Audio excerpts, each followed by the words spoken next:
बदली हुई सास, दिल छू लेने वाली कहानी। उषा आज सुबह से ही बड़ी तेजी से अपना काम निपटा रही थी। उसके पीछे की वजह भी काफ़ी खास थी। उसको पूरे 3 साल बाद अपने मायके जाने का मौका जो मिला था। काम करते वक्त वह काफ़ी रिलैक्स थी, क्योंकि सासू माँ ने उससे कहा था कि कुछ दिनों तक सीमा, जो कि उसकी ननद थी, नहीं आने वाली है। उसकी यह एक ननद 100 के बराबर थी। उषा शादी करके जब घर आई थी, तब सीमा को अपनी बहन की तरह प्यार करती थी, क्योंकि उसे खुद की कोई बहन नहीं थी। लेकिन कुछ ही हफ्तों में ही उसे ये पता चल गया था उसकी ननद किसी जेलर से कम नहीं है। हालांकि सीमा के ब्याह हो चुका था, लेकिन उसे अपने ससुराल वालों की किसी भी प्रकार की चिंता नहीं थी। उसे जब जी करता था वह अपने मायके चली आती और मायके वालों पर अपना हुक्म चलाती। खासकर अपनी भाभी पर वही डिसाइड करती थी वहाँ पर क्या खाना पकेगा, कोई घूमने जाएगा कि नहीं, या जाएगा तो कहाँ जाएगा। सीमा ही थी जो हर बार उषा को किसी न किसी बहाने से अपने मायके जाने से रोक लेती थी। लेकिन आज का दिन कुछ अलग था, क्योंकि माँ के कहने पर सीमा के पति ने उसको मायके जाने का इंतजाम कर दिया था। ट्रेन की भी टिकट बुक हो चुकी थी। सारा काम खत्म करने के बाद उषा अपने पति के साथ अपना सामान लेकर घर के बाहर निकली ही थी कि सामने से सीमा आती हुई दिखाई दी। सीमा, जिसके मुंह पर बड़ी सी स्माइल और आंखों में चमक थी, वही दूसरी तरफ उषा की आंखों में उसको देखकर पानी आ गया था, जो बस आंसू के रूप में झलकना बाकी था।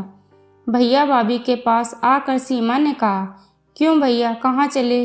अपनी पत्नी के साथ सैर सपाटा करने के लिए? अपनी बहन को भूल गए क्या? सूरज ने कहा, कहीं सैर सपाटा करने नहीं, तुम्हारी भाभी को मायके छोड़ने जा रहा हूँ। अच्छा, मैं आई और भाभी जाएंगी? क्या आपकी पत्नी को मेरा आना पसंद नहीं है? सीमा ने भाई भाभी को टोंट मारते हुए कहा। मन में उदासी और आंखों में नमी लिए उषा पलटकर घर के अंदर जाने लगी, क्योंकि उसके मान के लिए कि इस बार भी सीमा की वजह से उसके मायके जाना कैंसिल हो जाएगा।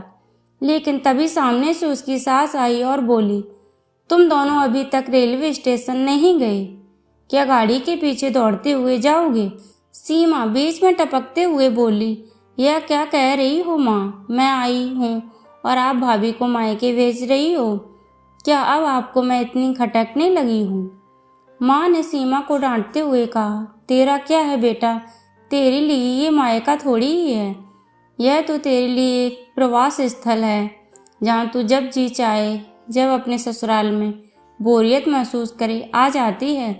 लेकिन वह बेचारी तो ऐसा नहीं करती, बल्कि वह तो जब जाना चाहिए तब भी अपने मायके नहीं जाती। इसीलिए उसका अभी मायके जाना बहुत ज़रूरी है। मैं तेरे या मेरे या किसी और की वजह से उसका इस बार मायके जाना बिल्कुल रद्द नहीं होने दूंगी। पहले ये बता, तू तो कुछ दिनों के लिए नहीं आने वाली थी ना, फिर कैसे आ गई? मैंने तो ऐसे ही कह दिया था। मैं देखना चाहती थी कि मेरे ना आने से भैया भाभी खुश होते हैं कि मुझे बुलाता है। सीमा ने कहा, हाँ हाँ, क्यों नहीं, कोई बुलाए या न बुलाए, पर्यटन स्थल पर तो हर कोई जा सकता है। अब की बार मेरी बहू को उसके पर्यटन स्थल पर, यानी कि उसके मायके जाने दें। बेचारी ने सिर्फ अपने भाई की शादी देखी है और अब तो उसके भाई को बच्चा भी हो गया, उसका मुंह तक नहीं देखा।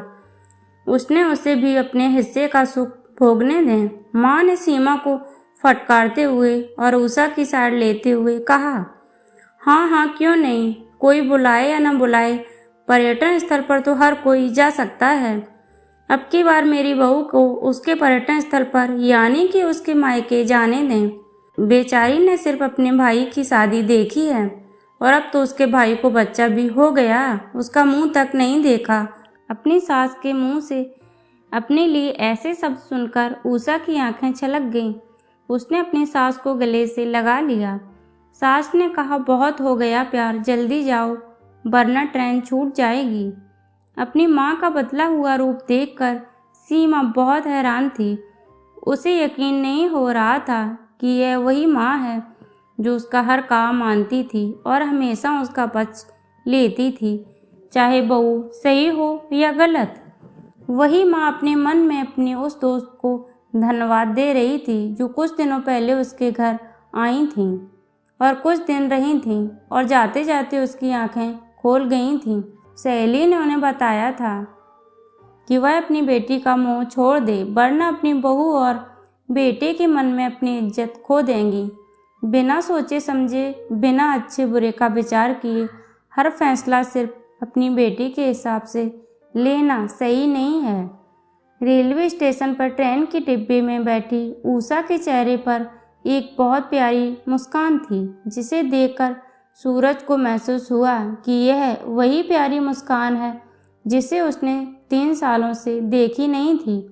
दोस्तों, सच ही तो है, मायका महिलाओं के लिए पर्यटन स्थल ही तो होता है जहां वह अपने ससुराल की सारी चिंताएं, टेंशन भूलकर कुछ दिन आराम से रह सकते हैं।